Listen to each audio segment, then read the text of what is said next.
So students, last lecture में हमने अब नया चैप्टर एक स्टार्ट किया था, breathing and exchange of gases, जिसमें लास्ट लेक्चर में हम इंस्पिरेशन एंड एक्सपिरेशन में के बारे में पढ़ रहे थे। काफ़ी सारे वॉल्यूम्स और कैपेसिटीज़ के बारे में पढ़ रहे थे। तो हमने एक्सप्लेन किया था, इतना डिटेल में राइटिंग नहीं किया था। तो हम बाय एक एक स्टेप उसको थोड़ा सा फिर से रिवाइज करेंगे और फिर आगे बढ़ेंगे। थोड़ा सा हम फिर से उसमें रिवाइज करके then we will talk further. तो हमने इंस्पिरेशन की जब बात की थी, अब आपको वो सब याद आना चाहिए, हम क्योंकि स्टेप बाय स्टेप जा रहे हैं। तो एक तो क्योंकि उसमें कॉन्ट्रैक्शन हो रहा है तो वो एक्टिव प्रोसेस है, जब रिलैक्स होगा तो उसको पैसिव प्रोसेस बोलेंगे। ये बहुत इंपॉर्टेंट है, याद रखना है। इसके अलावा इंस्पिरेशन हो, नॉर्मल इंस्पिरेशन, नॉर्मल एक्सपिरेशन, दोनों में इन्वॉल्व क्या होंगे? Diaphragm and external intercostal muscle, ये इन्वॉल्व होंगे। ओके, वो तो हम लोग एक्स्ट्रा एक्सपिरेशन होगा जब तब उसमें आएंगे, उसकी भी बात करेंगे। नाउ जस्ट सिंपल इंस्पिरेशन की हम बात करें तो पहले है डायफ्राम, उसको फ्रेनिक मसल भी बोलते हैं। क्या होगा ड्यूरिंग इंस्पिरेशन? क्या होगा उसमें? कॉन्ट्रैक्शन होगा। तो क्या होगा? वो डोम शेप्ड होता है, कैसा हो जाएगा? Become flat. मैंने ये पहले ही बताया है, वो फ्लैट हो जाएगा। क्या होगा? थोरैसिक चेम्बर का वॉल्यूम जो है वो इंक्रीज हो जाएगा। अब मैंने एक्सिस भी आपको बताई थी, वो भी बहुत अच्छे से याद रखनी है, ऐसे छोटे छोटे पॉइंट्स पे ही क्वेश्चन पूछते हैं।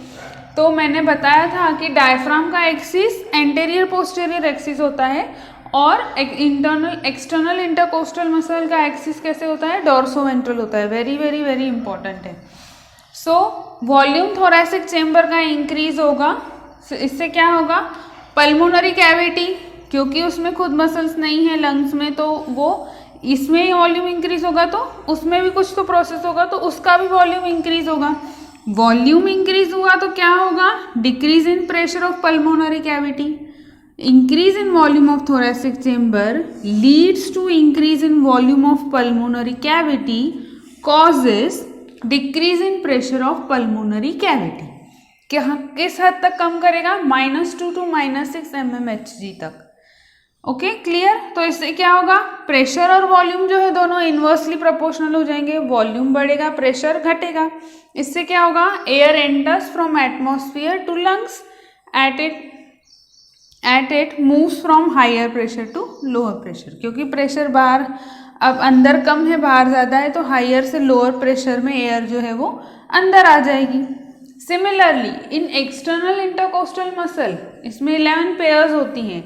इंस्पिरेशन देख रहे हैं, अगेन इसमें भी क्या होगा? कॉन्ट्रैक्शन होगा। रिब्स एंड स्टर्नम जो है मूव्स अपवर्ड या आउटवर्ड कहेंगे। रिब्स और स्टर्नम जो है वो आउटवर्ड मूव करेंगी। इसीलिए मैंने बोला था जब इंस्पिरेशन होता है तब पेट बाहर आना चाहिए। नॉर्मली उल्टा करते हैं लोग, इसीलिए जो याददाश्त होती है वो कम होने लगती है, जो भी हम लास्ट लेक्चर में डिस्कस कर चुके हैं। तो इंस्पिरेशन में पेट बाहर आता है बिकॉज रिब्स एंड स्टर्नम जो है वो मूव्स आउटवर्ड्स जब कॉन्ट्रैक्शन होता है। इंक्रीज अगेन वही आएगा, increase in volume of thoracic cavity, but axis आएगी डॉर्सोवेंट्रल एक्सिस, वही leads to similar increase in volume of pulmonary cavity, वही आएगा causes decrease in pressure within pulmonary cavity. Same.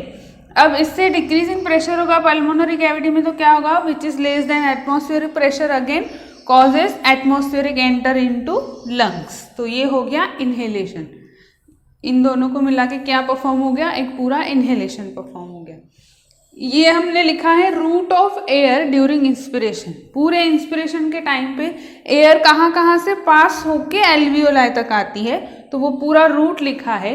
External nostrils, nasal cavity, then pharynx, larynx, trachea, bronchi, bronchioles and then alveoli finally. So ये है एक complete inspiration. Note this down, then we will see expiration. So now let's talk about expiration. Expiration में अगर याद आ रहा हो तो क्या क्या इन्वॉल्व था? करेक्ट, अगेन वही diaphragm and external intercostal muscle. पर क्योंकि ये रिलैक्स करेंगे तो पैसिव प्रोसेस होगा, रिलैक्सेशन होगा दोनों में। मूव्स टू द मतलब ओरिजिनल पोजीशन में अपने आ जाएंगे वो। क्या होगा? थोरैसिक चेम्बर कैविटी का वॉल्यूम जो है वो डिक्रीज होगा, leads to similar decrease in volume of pulmonary cavity. Again वो ही है, उस दोनों इंस्पिरेशन के टाइम दोनों में इंक्रीज होगा, यहाँ पे दोनों में डिक्रीज होगा। सेम क्या कॉज करेगा, causes increase in pressure of pulmonary cavity. Volume कम हुआ, प्रेशर बढ़ा, इससे क्या होगा, फिर हायर प्रेशर से लोअर प्रेशर में एयर बाहर जाएगी, तो वो ही होगा expulsion of air from higher pressure मतलब लंग्स से टू लोअर प्रेशर मतलब इन एटमॉस्फेयर। तो ये हुआ एक्सपिरेशन। अब फोर्सफुल एक्सपिरेशन की बात करें तो क्योंकि इसमें भी कॉन्ट्रैक्शन होगा अगेन, तो ये फिर से क्या आएगा, एक्टिव प्रोसेस आएगा। जब कॉन्ट्रैक्शन हो रहा है, काम हो रहा है एक्टिव, जब रिलैक्स कर रहे हैं passive. Now forceful expiration again active process है। इसमें क्या क्या इन्वॉल्व था, याद आ रहा है, internal intercostal muscle and abdominal muscles. Okay right. So now इसमें क्या होगा, कॉन्ट्रैक्शन होगा तो क्या होगा, decrease in volume of thoracic cavity, वो ही आएगा क्योंकि एक्सपिरेशन है तो अब वॉल्यूम डिक्रीज ही होगा, प्रेशर बढ़ेगा। तो इसमें भी वही होगा, जब कॉन्ट्रैक्शन होगा decrease in volume of thoracic cavity leads to decrease in volume of pulmonary cavity, causes increase in pressure of pulmonary cavity, जिससे क्या होगा, कॉजेज एक्सपल्शन, वो ही from higher pressure to lower pressure. Abdominal muscle में भी contraction होगा, same चीज होगी, थोरैसिक कैविटी पल्मोनरी कैविटी का वॉल्यूम इंक्रीज होगा, डिक्रीज होगा sorry, increase in pressure of pulmonary cavity होगा, एक्सपल्शन होगा अगेन वो ही from higher pressure to lower pressure. उसके बाद रूट है जो एक्सपल्शन का पूरा उसका उल्टा आएगा, alveoli, bronchioles, then bronchi, trachea, larynx, pharynx, nasal cavity and then external nostrils. तो ये हो गया रूट। अब इसके रिलेटेड हमने एक चार्ट भी प्रिपेयर किया था, आई होप आपने वो तब नोट कर लिया था। वो चार्ट भी, उस चार्ट से बहुत इजीली समझ में आएगा। You note this down, then we'll see further. Now यहाँ पे अब मैंने वो पॉइंट्स नहीं लिखे हैं जो हमने लास्ट लेक्चर में देखे थे कि respiratory rate is inversely proportional to body size, वो आपने नोट कर लिया होगा। उसके अलावा नॉर्मल हार्ट रेट की हम बात कर रहे थे, ह्यूमन का कितने मिनट में होता है, वो भी मैंने यहाँ नहीं लिखा है, वो भी आपको नोट कर लेना है। वो 4:1 रेशियो था हमारा हार्ट रेट का और ब्रीदिंग का नॉर्मल ह्यूमन बीइंग का, वो भी आप वहीं से आई होप आपने नोट कर लिया होगा। तो उसी के बेसिस पे हम वो जो सारे वॉल्यूम और कैपेसिटीज़ हमने देखी थी वो हमने यहाँ लिखी है। सो सबसे पहला है टाइडल वॉल्यूम टीवी। अब उन सब की मैंने एक्सप्लेन किया है सब आपको, दीज आर देयर डेफिनेशंस। तो वॉल्यूम ऑफ एयर इंस्पायर्ड और expired during normal respiration, graph याद आ रहा होगा अगर अभी, कि नॉर्मल इंस्पिरेशन एंड एक्सपिरेशन हुआ, ये नॉर्मल हो गया टाइडल वॉल्यूम, टीवी हो गया। अब now IRV inspiratory reserve volume मतलब क्या, additional volume of air a person can inspire by forceful inspiration. Forceful inspiration होगा, याद आया, ऐसे गए थे हम, ये हो गया IRV। Then ERV excretory inspiration and expiration, expiratory reserve volume, इसमें क्या होगा, additional volume of air a person expires in, again वही आएगा, in by forceful expiration. A person can expire out मतलब बाय अ फोर्सफुल एक्सपिरेशन, वो ही graph ऊपर जाएगा। फिर ये IRV आएगा ऊपर, जहाँ भी जाएगा IRV, ये हम देख चुके हैं, याद आ रहा होगा तो। उसके बाद reserve volume RV, volume of air remaining in lungs after forceful expiration. Forceful expiration के बाद जितनी भी एयर फिर भी जो बचती है उसको बोलते हैं reserve volume. Then alveolar air volume, जो एयर एल्वियोलाई में होती है, एल्वियोलाई तक पहुंचेगी, वो कितनी होती है, 350। नॉर्मल हमने टाइडल वॉल्यूम 500 का देखा है, तो ये 350 होती है उसमें से, और एनाटॉमिकल और डेड स्पेस वॉल्यूम होता है 150 ml का, बाकी का 30%, मतलब जो आफ्टर फोर्सफुल एक्सपिरेशन के बाद भी जो कुछ रहती है, मतलब जो कुछ लास्ट रहती ही है हमेशा, वो डेड स्पेस में, वो 150। ये 70% एल्वियोलाई एयर वॉल्यूम और एनाटॉमिकल वॉल्यूम जो होता है और डेड स्पेस वॉल्यूम वो 150 ml, 30% ऑफ टाइडल वॉल्यूम। अब मिनट वेंटिलेशन मतलब टाइडल वॉल्यूम और रेस्पिरेटरी रेट अगर हम मिलाएं, ये पूरा इन दोनों का मिला के हो गया, एल्व्यूलर एंड एनाटॉमिकल मिला के। और अगर हम ओनली एल्व्यूलर वेंटिलेशन की बात करें तो टाइडल वॉल्यूम जो है पूरा, मतलब उसमें से इसको माइनस करेंगे, minus anatomical dead space into respiratory rate, तो वो हो जाएगा 4200 ml तक हो जाएगा। जो मिनट वेंटिलेशन था वो 6000 ml, ये 4200 ml तक हो जाएगा। इसके बाद जो कैपेसिटीज हमने देखी थी, inspiration capacity IC, total volume of air a person can inspire after normal inspiration, ये पूरी एयर जो हो जाएगी इंस्पिरेशन कैपेसिटी। यहाँ पूरी जो हो जाएगी वो expiration capacity. Total volume of air person expire करेगा after normal inspiration. Functional residual capacity, अब FRC क्या था, volume of air that remains in lung after normal expiration, normal expiration के बाद जो एयर का वॉल्यूम रह जाता है लंग्स में वो फंक्शनल रेसिडुअल कैपेसिटी। इसके अलावा vital capacity, maximum volume of air person can breathe in after forceful expiration, forceful expiration के बाद अगर कोई पर्सन नॉर्मल इंस्पिरेशन करता है, मतलब जितना ब्रीथ करेगा उसको बोलेंगे वाइटल कैपेसिटी। और total lung capacity last, total volume of air accommodated in lungs at the end of forceful expiration होने के बाद एंड में जो total amount of air lungs में बचेगी, एकोमोडेट होगी, वो होगी टोटल लंग कैपेसिटी। ये capacities these are all volumes, ये हम अच्छे से एक्सप्लेन किया है मैंने, बस now just you note this down. So ये जो दो चार्ट्स हैं हमने प्रिपेयर किए हैं जिसमें वैल्यूज़ लिखी हैं और कुछ फार्मूलाज लिखे हैं। टाइडल वॉल्यूम टीवी की बात करें तो ये सबसे लोएस्ट वैल्यू 500 ml होता है, ये चार्ट आप बना लीजिएगा, वो इम्पॉर्टेंट है।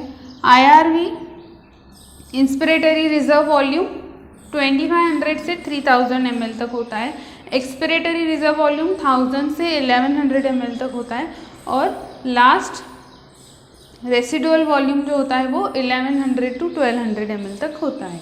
नाउ इसी से रिलेटेड ये रेस्पिरेटरी कैपेसिटीज़ जो भी हैं, फिर उनसे फॉर्मूलाज कैसे बनेंगे उनके। अगर हमको इंस्पिरेशन कैपेसिटी देखनी है तो inspiration capacity obviously TV plus IRV आएगा इंस्पिरेशन का, total tidal volume plus IRV, तो इनका रेंज होता है 3000 to 3500 ml तक होता है। सिमिलरली EC मतलब एक्सपिरेटरी कैपेसिटी मतलब TV plus expiratory reserve volume, तो उनका रेंज होता है 1500 to 1600 ml तक का।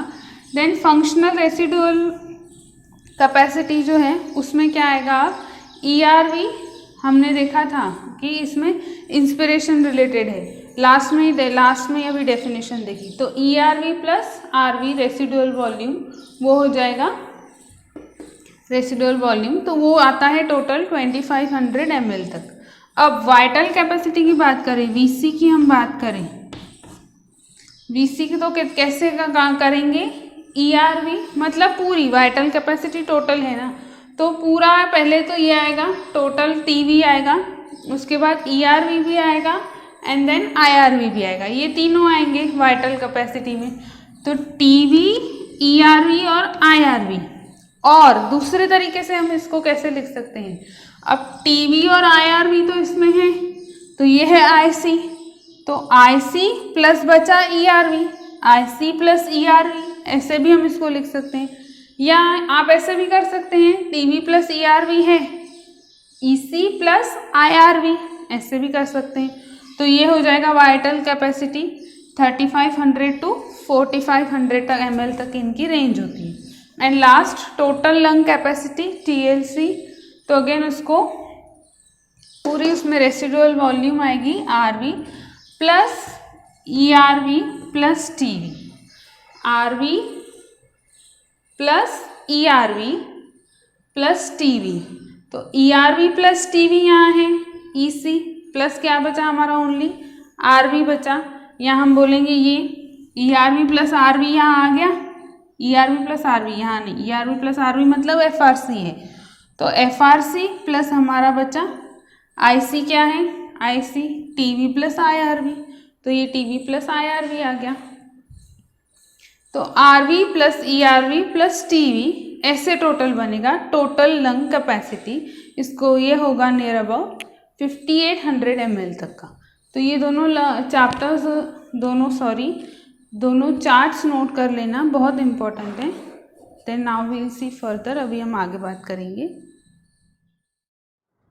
ओके, हमने ब्रीदिंग देखा, अब ये गैसेस एक्सचेंज कैसे होते हैं उसके बारे में अगर हम बात करें, वो देखें हम, तो गैसेस जो एक्सचेंज होते हैं हमने देखा वो बाय सिंपल डिफ्यूजन होते हैं। सिंपल डिफ्यूजन से एक्सचेंज होते हैं। सपोज अब क्या है, एल्वियोलाई है, कैसे होगा वो, अब इसमें सिंपल स्क्वैमस एपिथेलियम प्रेजेंट है इसकी, फिर जो ब्लड लेके आएगा वो जो आर्टरी कैपिलरी आएगी, हमने देखा है पल्मोनरी आर्टरी, मैंने पहले ही बताया था, जब वो लेके आएगी ब्लड तो वो कैपिलरी उसकी एपिथेलियम होगी यहाँ पे, ये एपिथेलियम, और यहाँ बीच में जो है ये होगा बेसमेंट मेम्ब्रेन जिसके थ्रू डिफ्यूजन होगा। तो इसमें क्या क्या इन्वॉल्व आएगा, squamous epithelium of alveolar, basement membrane और एंडोथीलियम ऑफ कैपिलरीज, फिर से यहाँ पे अगेन स्क्वैमस एपिथेलियम इसका आ जाएगा। तो ये इन्वॉल्व करेंगी डिफ्यूजन में। डिफ्यूजन के लिए तीन चीज़ें हैं, factors that affect rate of diffusion, तीन चीज़ें हैं। एक तो सोल्यूबिलिटी ऑफ गैसेस कितना है, क्योंकि हेमोग्लोबिन के साथ O2 का बॉन्डिंग ज़्यादा होता है, बट सोल्यूबिलिटी CO2 की ज़्यादा होती है 20 to 25 टाइम्स देन O2, ये भी याद रखना है, इम्पॉर्टेंट है। दूसरी चीज़ अफेक्ट करती है पार्शियल प्रेशर इफेक्ट करती है, वो अभी हम समझेंगे कैसे इफेक्ट करती है। इसके अलावा एक चीज़ होती है कि थिकनेस कितना है, ये जो मेम्ब्रेन है बेसमेंट मेम्ब्रेन या एल्वियोलाई की जो एपिथेलियम है, थिकनेस किस किस की देखनी है हमको, thin squamous epithelium of alveoli, मैंने पहले ही बताया स्क्वैमस एपिथेलियम ऑफ एल्वियोलाई। इसके अलावा endothelium lining of alveolar capillaries, इस कैपिलरी की ये एंडोथीलियम लाइनिंग जिसके थ्रू हो जाएगा। और तीसरा है बेसमेंट मेम्ब्रेन, ये बीच वाला बेसमेंट मेम्ब्रेन, ये बेसमेंट मेम्ब्रेन बिटवीन एल्वियोलाई की epithelium and between endothelium of alveolar capillary, इनके बीच वाली बेसमेंट मेम्ब्रेन हो गई। तो इसकी थिकनेस पे डिपेंड करता है, क्योंकि लेस द थिकनेस होगी फास्टर द डिफ्यूजन होगा। थिकनेस एल्वियोलर सरफेस की अराउंड कितनी होनी चाहिए, लेस देन 1 mm, 1 mm से भी कम, मतलब लगभग 0.2 mm तक की थिकनेस इसमें होनी चाहिए, इतनी कम, जितनी कम उतना डिफ्यूजन फास्ट होगा ना। पार्शियल प्रेशर अगर हम समझें तो ये एक एल्वियोलाई है, फिर एक हम अगर हार्ट ड्रॉ कर लें, ये हार्ट ड्रॉ किया, इसके बाद कहाँ जाना है, ब्लड टिश्यूज़ में जाना है ना, प्यूरिफाई होके या जो भी प्रोसेस होके वहाँ तक जाना है, राइट, टिश्यूज़ तक जाना है। अब सबसे पहले क्या होगा, टिश्यूज से ब्लड निकलेगा वेन्स के थ्रू, वेन्स में जाएगा, वेन्स से कहाँ जाएगा, राइट आर्टरी में जाएगा, हार्ट के राइट आर्टरी में वेन्स के थ्रू जाएगा। उसके राइट आर्टरी से कहाँ जाएगा, राइट आर्टरी से ब्लड जो है वेन्स के थ्रू कहाँ जाएगा, राइट वेंट्रिकल में आएगा। यहाँ राइट वेंट्रिकल में आ गया, राइट वेंट्रिकल से लेफ्ट में जाएगा, नहीं, पल्मोनरी आर्टरी में जाएगा। यहाँ से पल्मोनरी आर्टरी निकलेगी जो ब्लड लेके जा रही है, ये पल्मोनरी आर्टरी, फिर यहाँ पे वो पूरा यहाँ पे डिफ्यूजन प्रोसेस होगा, फिर पल्मोनरी आर्टरी जो है वो कहाँ ब्लड लेके आएगी, यहाँ से पल्मोनरी आर्टरी है, डिफ्यूजन हुआ, अब यहाँ हो जाएगी पल्मोनरी वेन, फिर राइट वेंट्रिकल में आएगी, राइट वेंट्रिकल से लेफ्ट वेंट्रिकल में जाएगी, लेफ्ट आर्ट्रिकल से लेफ्ट वेंट्रिकल में जाएगी, लेफ्ट वेंट्रिकल से एओर्टा में आएगी, एओर्टा से टिश्यू तक जाएगा। ये सिंपल प्रोसेस है कि ऐसे वो जाना है। अब क्या होगा, यहाँ से O2 अंदर आएगा, राइट, और यहाँ से डीऑक्सीजनेटेड ब्लड जो है वो ये लेके यहाँ से वेन्स में ब्लड गया, यहाँ हमारे हार्ट में ब्लड गया, यहाँ से डीऑक्सीजनेटेड ब्लड आएगा, यहाँ गया, यहाँ से डीऑक्सीजनेटेड यहाँ तक आया, यहाँ O2 अंदर आएगा, CO2 बाहर निकल जाएगा, तो यहाँ ब्लड ऑक्सीजनेटेड हो गया। अब जब पल्मोनरी वेन में आएगा तो यहाँ पूरा ऑक्सीजनेटेड ब्लड, यहाँ डीऑक्सीजनेटेड हो गया, यहाँ ऑक्सीजनेटेड ब्लड आ जाएगा पूरा, ऐसे फ्लो होगा। अब यहाँ से समझिए, यहाँ पे O2 आ रहा है, यहाँ से जा रहा है CO2, ठीक है। O2 जब आता है, O2 जब अंदर आएगा एल्वियोलाई में, एटमॉस्फेयर से O2 बहुत ज़्यादा आता है, CO2 हम छोड़ेंगे तो अंदर से ज़्यादा आएगा। O2 एटमॉस्फेयर से ज़्यादा आते आते अंदर कम हो जाता है, CO2 अंदर से ज़्यादा जाते जाते बाहर कम हो जाता है। मतलब एटमॉस्फेयर में O2 ज़्यादा है, CO2 और कम निकलेगा, ऐसे कम। तो O2 कैसे आएगा मेरे साथ बोलिएगा। एटमॉस्फेयर में 159, एल्वियोलाई में 104, O2 की बात कर रहे हैं। आते आते कितना हो जाएगा, डीऑक्सीजनेट ब्लड में आके हाँ, ये तो हम बाद में देखेंगे, पहले हम इसकी बात करेंगे। 159 देन 40 हो जाता है। जब एल्वियोलाई में आता है, टिश्यू तक आते आते ऑक्सीजन कितना हो जाता है, 40, ओके 40 हो जाता है। और यहाँ जब रहेगा इनमें वेन्स में, यहाँ जब ये प्रेजेंट रहेगा O2, तो वो कितना रहेगा, 40 अगेन।